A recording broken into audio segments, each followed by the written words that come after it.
If any of you have ever gone into New York from Fort Lee, New Jersey, you know that George Washington Bridge and those traffic jams are just unconscionable, and you sit there and wait and wait and wait and wait. Well, it looks like some of the aides of Governor Christie were actually making that traffic jam happen to punish a political foe.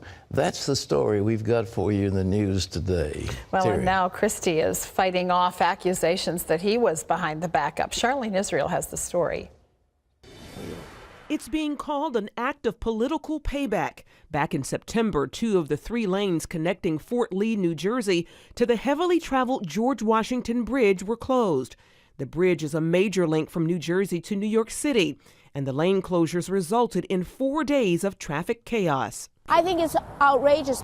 The cause of the traffic jam remained a mystery until Wednesday, when emails and text messages were released suggesting a top aide to Governor Christie was responsible, engineering the whole thing as an act of political retribution against Fort Lee's mayor, who refused to endorse Christie's re-election bid. Who in their right mind would close down access to the busiest bridge in the world to send me a message? After an email from Christie's deputy chief of staff to a top Christie appointee on the Port Authority, traffic came to a halt.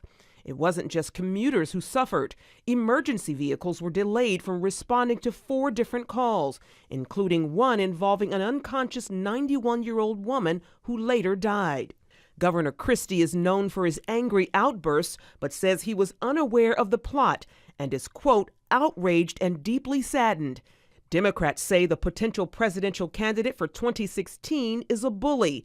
In a statement, the chairwoman of the Democratic National Committee said, "The messages indicate what we've come to expect from Governor Christie.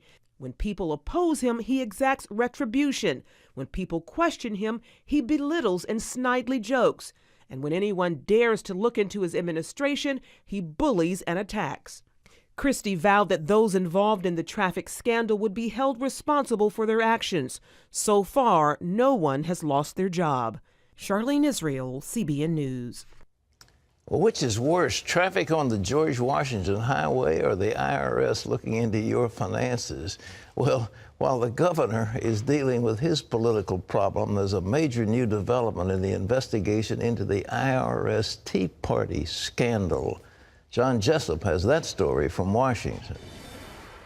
Pat, that's right. The leader of the investigation into the IRS targeting of conservative and Tea Party groups is a political supporter of President Obama. The Washington Times reports that congressional Republicans found that the lead investigator is Barbara Bosserman. Now, she's a trial lawyer in the Justice Department, and she donated more than $6,000 to Obama's campaigns in 2008 and 2012. Republicans say putting her in charge has ruined the investigation. The Justice Department is supposed to be looking into why the IRS held up the application of Tea Party groups as they tried to get tax-exempt status. Congressional Republicans say they haven't been able to get any information from the investigation. Well, although you don't hear much about it in the major media, Christians around the world suffer growing threats for their faith in Jesus Christ. George Thomas reports on the countries where Christians experience the worst persecution. At number 1 is North Korea, which remains the most dangerous place for Christians in the world. Dr. David Curry is with Open Doors, a group that has served the persecuted church for decades. There's massive persecution and inhumanity for anybody who dares to call themselves a follower of Jesus. Open Doors puts out a watch list every January of the 50 worst offenders of religious freedom. North Korea has been at the top of that list for 12 years in a row. The CIA estimates that some 24 million people live in the communist country. The best guess is about 2%, or 480,000, are Christians. They have, we believe, 50,000 Christians in concentration camps in the country of North Korea today, at a minimum. And while communist North Korea is the worst, 9 of the top 10 offenders, Somalia, Syria, Iraq, Afghanistan, Saudi Arabia, the Maldives, Pakistan, Iran, and Yemen have all large Islamic majorities. In 36 of the top 50 countries on our world watch list, Islamic extremism is the main driver of persecution. It's very dangerous to be a Christian in a country where Islamic extremism is prevalent. Conflicts raging across the Middle East, especially in places like Syria, are only making life more challenging for believers. Dr. Curry says there's a correlation between so-called failed states like Syria and levels of Christian persecution. It's not just the fact that some governments are corrupt and are oppressive to Christianity, but in many of these countries they have failed states where their government is not strong enough or chooses not to defend soft targets of churches and Christian developments where Christians might gather. Meanwhile, Open Doors says those murdered for their faith has almost doubled in the last year. The majority of Christians were killed in Syria. The ministry is urging Christians to pray for persecuted believers worldwide. We believe that the World Watch List is a wake-up call to the Christian church, to our culture, to what's going on to Christians around the world, that we are being persecuted, that we're being imprisoned, and in some cases martyred for our faith. George Thomas, CBN News. Pat, as George's story mentioned, it's been particularly hard for Christians in Syria's civil war. Last year, more Christians died in Syria than the total number of Christians worldwide the preceding year. Well, it's a shame. You know, people weren't too fond of Bashar Assad or any of his relatives, but nevertheless, they did keep the Brotherhood in check and the Islamic extremists in check because the Alawites were not part of that. And just like Saddam Hussein in Iraq, the Christians in Iraq had a fairly good existence under Saddam. So we take him away, and what happens? Well, the sectarian violence begins. But make no mistake about it, ladies and gentlemen. I have said it here over and over and again. Islam is a religion of violence. The extremists are violent, and they're taught war, they're taught jihad, and they think that killing Christians is part of their religion. And so the Christian people, we really need to pray for them because they're suffering, and you need to identify with those small pockets of believers around the world that are suffering for the cause of Jesus. And to think of the hideous mess that goes on in North Korea, and then you see the spectacle of that basketball player with rings in his ears going over there and sucking up to the dictator. It just makes you sick at your stomach. John?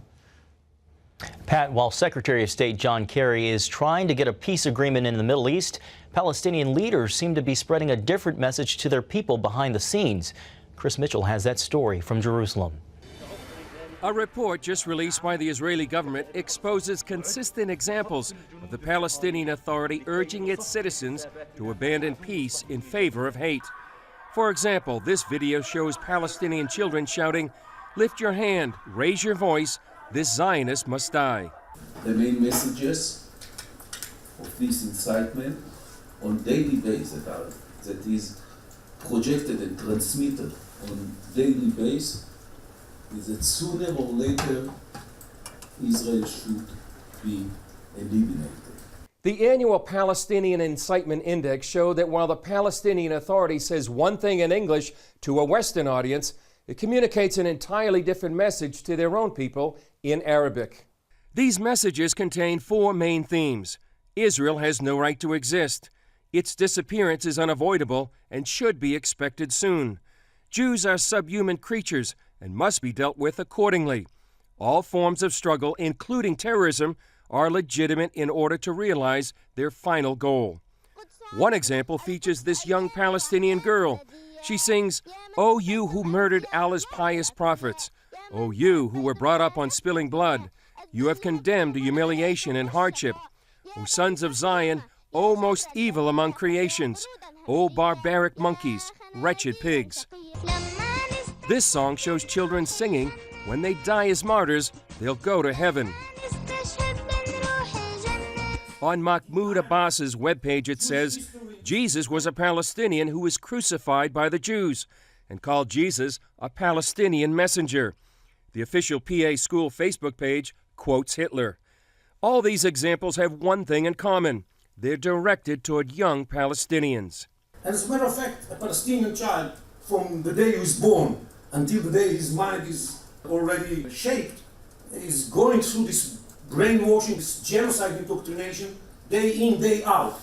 Ironically, Palestinian incitement increased during the latest round of peace negotiations by U.S. Secretary of State John Kerry. Chris Mitchell, CBN News, Jerusalem. Here at home, the number of sexually transmitted diseases is on the rise.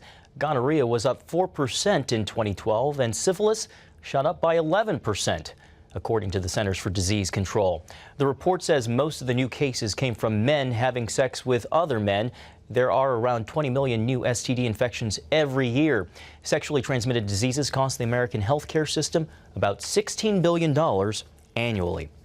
Well, a clear majority of young American teens aren't exercising as much as they should. According to the CDC, the study found only 1 in 4 12 to 15-year-olds meet the recommendations of an hour or more of moderate to vigorous activity every day. Children's health experts say it's a concern that kids aren't active enough at a time when the country is fighting an obesity epidemic. An estimated 12.5 million kids in America from ages 2 to 19 are obese. And Pat, not only does childhood obesity lead to chronic diseases later in life, military leaders say it's a national security threat. A quarter of 17 to 24-year-olds in America are too heavy to join the military. Well, you know, when I was a kid, we used to have what was called recess. And when we got out to recess, we played football, we ran around, we had all kinds of games and things. And now I understand the lawyers have gotten into the act, and they said, well, you've got to stop recess because somebody might get injured, and if they get injured, somebody might sue the school. So fear of lawsuits has led to the cancellation of these periods of exercise. And so, yes, the kids aren't getting enough exercise, and now they sit around with computers all day long, punching up little numbers on screens and playing video games. Yeah, and you know, so before we had PE classes, you went out That's for right. recess, and then you played outside after you got out of school. Exactly. So it was well more than an hour of exercise. But now, and you're afraid of predators, you know, but I tell you what, the lawyers, you know, I am a graduate of a law school, so I'm a recovering one of them. But I think I really pray for healing. You pray for healing. I really think that this obsession with lawsuits has just caused the cancellation of all kinds of fun things that we do in our society because, well, you can't have monkey bars in the gyms because a little kid might fall over and hit his head. And I mean, you know, it just goes on and on. That's part of life. The kids got used to, you know, clambering up those things, swinging on ropes, doing all the things they do. And so if they break a leg or an arm every so often, that's part of the game. But no, you can't do that because somebody will sue the school, sue the playground, sue the city, sue. And these lawyers, it's a curse. Utah will not recognize the nearly 1,000 gay marriages that have already been performed in the state, at least for now. The governor has told state agencies not to go ahead with any action on same-sex marriages until a federal court rules. This move comes after Monday's Supreme Court decision to halt gay weddings until the state's appeal is heard.